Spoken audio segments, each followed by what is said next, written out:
Everyone stared at me in disbelief. It seemed too early to start making plans even before the wedding had ended. In their past lives, these two had celebrated their wedding anniversary with sweet affection. They returned together without explaining anything to Amanda. But I am not Amanda. She might have been able to tolerate such things, but I cannot. I thought, if Kevin dares to show up again tomorrow, I'll fight him, and then leave this island, if it weren't for my elders insisting I stay here.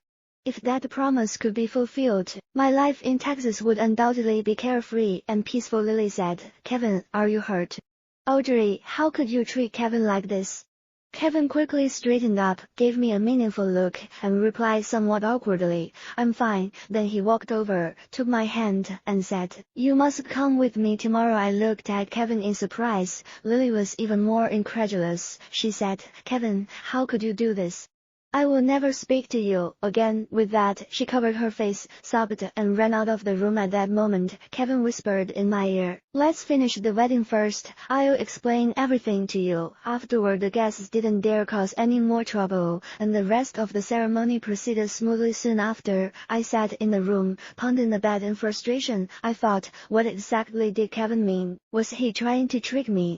Such tricks won't work on me.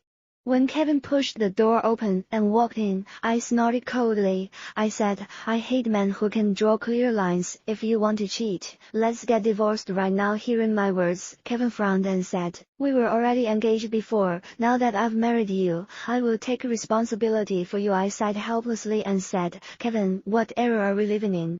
When we got engaged, I never said I would stay with you forever. Kevin seemed annoyed by my words. He paced back and forth in the room, and finally sighed, sitting down on the edge of the bed, trying to hold my hand. Audrey, there's nothing wrong between us.